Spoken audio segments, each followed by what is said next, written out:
Hi students, O-Levels Online presents the video lecture series for other adjustments of financial statements. In this video, we will discuss the source information required for the sales ledger control account. This video series is helpful for those students who are appearing in Cambridge O-Level upcoming exams, either in June or November, through CAIE or IGCSE or IGCSE 9-1, for accounting 7707, or 0452 or 0985. Let's begin with the lesson material. What is a sales ledger control account? The sales ledger control account, or SLCA, is a summary account that reflects the total amounts owed by customers for sales made on credit. The SLCA consolidates information from various sources, capturing all relevant transactions that affect the total receivables. Here are the primary sources of information for the SLCA. Let's check them out one by one. The first piece of information which would be a source for the SLCA is the sales daybook or sales journal. The sales daybook is a subsidiary book that records all sales made on credit. Each entry corresponds to an invoice sent to a customer, detailing the amount of goods sold. The total of all credit sales for a given period is transferred to the SLCA as a debit entry. This increases the balance of the SLCA, reflecting the total amount customers owe to the business. If the total credit sales for a month are $20,000, this amount is debited to the SLCA. Let's check the other source.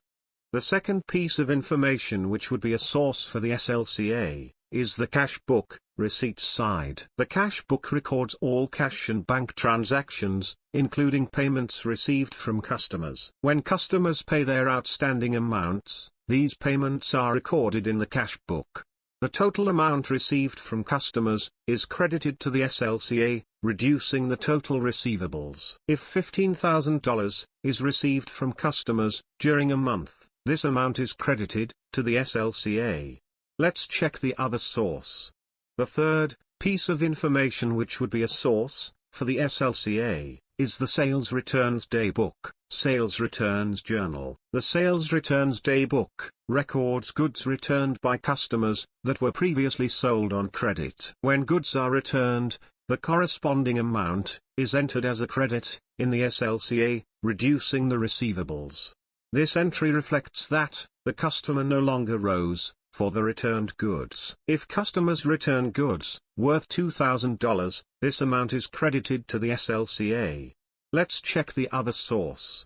The fourth piece of information which would be a source for the SLCA is the discounts allowed book. The discounts allowed book records any discounts granted to customers for early payment or bulk purchases. The total amount of discounts allowed is credited to the SLCA. This entry reduces the total amount owed by customers since they paid less due to the discount. If the total discounts allowed during a month are $500, this amount is credited to the SLCA. Let's check the other source. The fifth piece of information which would be a source for the SLCA is the bad debts written off. Bad debts refer to amounts that are considered uncollectible from customers and are written off as a loss. The total amount of bad debts is credited to the SLCA, reducing the balance. This entry reflects the fact that the business does not expect to receive this money. If $300 is written off as bad debts, this amount is credited to the SLCA. Let's check the other source. The last but not least piece of information which would be a source for the SLCA is the contra entries. Contra entries occur when the amount owed by a customer is offset against the amount the business owes to the same customer, who is also a supplier. Contra entries involve debiting the SLCA and crediting the purchases ledger control account, PLCA. This reduces the balance of both accounts. If $1,000 is netted off through a contra entry, the SLCA is debited by $1,000. Let's move to other slide. Positively, you got the clear understanding of the source information required to prepare the sales ledger control account, as per your syllabus and examination point of view. If you have any query regarding the lesson, kindly ask in the comment section of this video.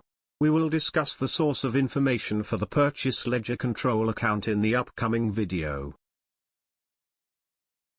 You can download the related formats and lesson material through the link provided below. Thank you for watching. I hope you learned something new today. If you did, like and share video with other people to learn from it. And please subscribe my channel if you want to see more videos like this. Take care of yourselves. I'll see you in the next lesson. Goodbye.